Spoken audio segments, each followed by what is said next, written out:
Hello, virtual English 2 students, and welcome to today's lesson. We're going to be talking about citations. You're currently working on your Langston Hughes project, in which I tell you to use textual evidence to help support your uh, claim, your answer. So, how do you actually cite text evidence? That's what we're going to focus on today. So, if I can pull up the correct thing, which apparently I cannot because it's not loaded. There we go. So now that I'm pulling up the correct thing, I will kind of walk you through it. So here's kind of just an example of what I'm looking for like a little bit when it comes to development.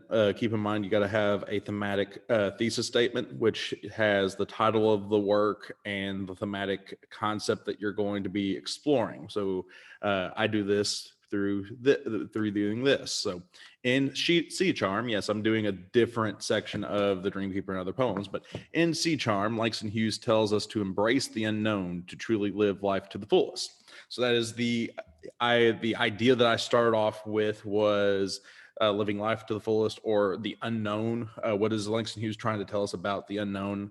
And I think he's trying to tell us to embrace the unknown so we can live life to the fullest. Now I had to prove that through my answer, through my project or my essay or my poster or my speech or whatever I'm doing. So, of course, I'd have more than just this body paragraph, but here is kind of the first body paragraph I wrote that would support that claim. And of course, I'd have an introduction where I start talking about the unknown as my hook in general, and then I'd get more specific to talking about Langston Hughes and how he tells us to embrace the unknown. Then here's my first body paragraph. The main way Hughes explores this idea is by using the sea as a metaphor for life throughout the section. This is immediately done in the first poem, Sea Charm. Hughes says that the sea's own children, the sea, sorry, my computer messed up further for a second. Hughes says that, quote, the sea's own children slash do not understand, end quote, 14 period. That's how to actually do the citation, and I'll tell you which type of citation that is. The creatures of the sea do not understand the entity they live in is similar to us not understanding this thing called life we live day in and day out. Hughes continues to build this metaphor in the next poem, Waterfront Streets. Here, Hughes says, lads put out to sea who carry beauties in their hearts. Quote, lads put out to sea, comma, quote, lads put out to sea slash who carry beauties in their hearts, end quote, 15 period. That's once again how to do that particular type of citation, quote. Since the word get lads is usually associated with younger man, we can assume that this line is referring to people starting out there on the adventure that will be their adult life. And then, of course, if I knew what my second body paragraph would be, I would possibly have a transition sentence that would help us connect that current idea I'm talking about to the next one. So that is kind of just how to go about developing it. And then, of course, my conclusion, I'd restate this slightly differently. I'd summarize kind of the things I talk in my body and make a final comment about embracing the unknown in our day-to-day lives in today's world. So what I was using up here is called a running citation. And here's basically what a running citation is. You kind of have a signal phrase where you kind of establish who the speaker is. If you do that, you don't have to include certain information in the parenthetical at the end. So in quote, I too, in quote, because it's a poem, so we had to put in quotations. Hughes says, comma, quote, I too sing America, end quote, page 60, in parentheses, I put the page number that you could find it on, and then period. Bam. That is how to do a running citation. There's another way that you could do it. It would look like this. But Hughes reminds us that we have tomorrow slash right before us slash like a flame. These slashes happen where you have a line break. If you have a stanza break, which I wouldn't necessarily recommend that you dip into multiple stanzas, but if you have just a line break, you put the line. If you have a stanza break, you put two of those lines. Page 65, period. So whenever you quote from a text, all you're having to do is include the author's name, which most of the time you'll use that in the lead-in tag, tell us who the speaker is, and then include the page number. That is a running citation because the name of the author is running along with the sentence. The other type of citation is called a parenthetical citation, and it would be used something along the lines of this. But sadly, the wall, quote, rose up until it touched the sky, end quote, parentheses, Hughes 70, close parentheses, period. The reason why you have to include Hughes here is because you didn't mention him in the actual run of the text.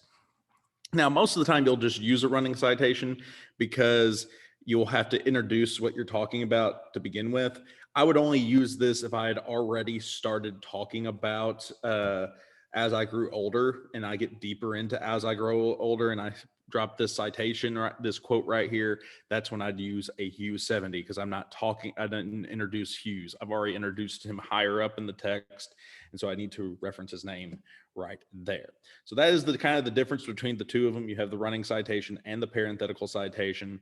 You also have a works cited page. So in order to make a works cited page, it's actually pretty simple. You just hit, you got to go to insert, and then you're going to do a page break.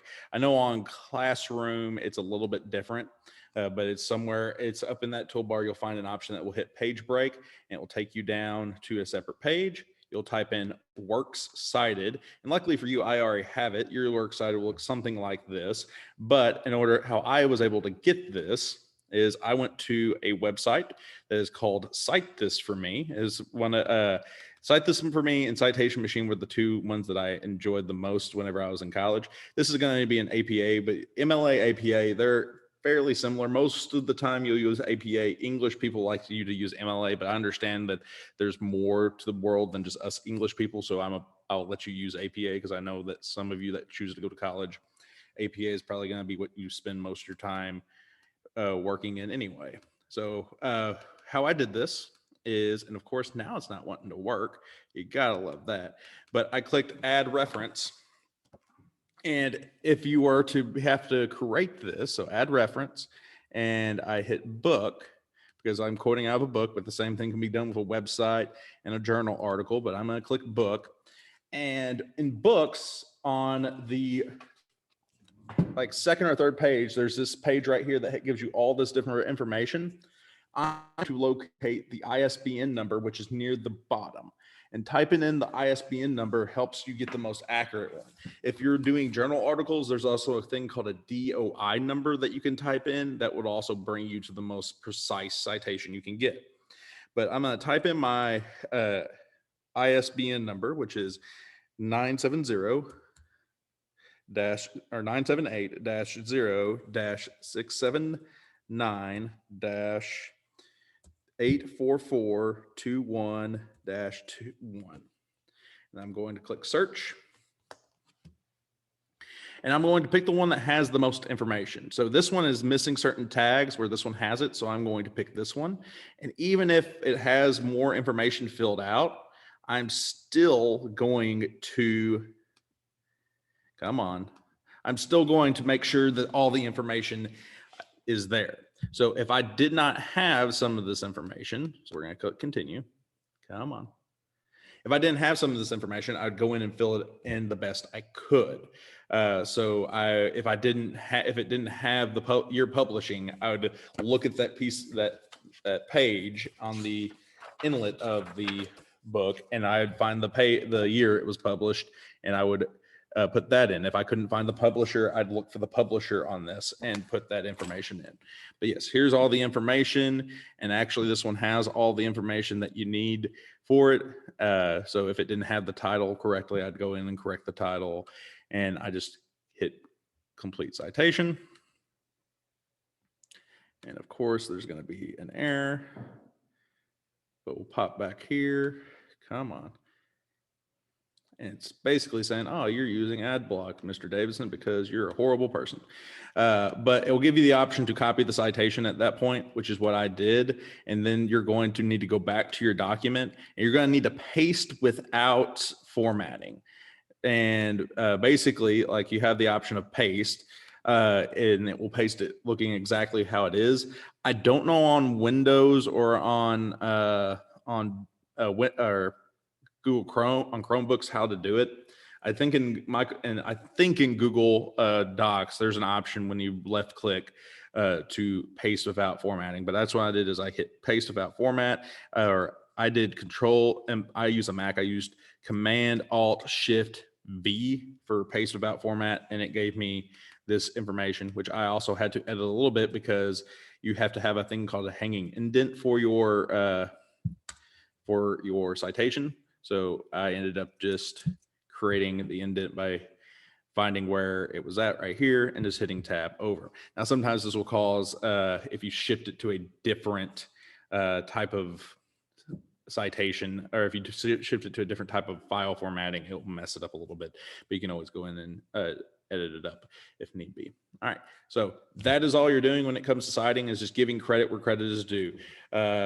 Basically, the in-text citation, which is the running and the parenthetical, is saying, here's who said it, and then the works cited page is saying, here's where you can find it. You got to have both. They both work together in order to make the whole thing work. Luckily for you, I gave you the one that you have. That's all I have. 4th hour is about to start, so I'll see y'all later. Bye-bye.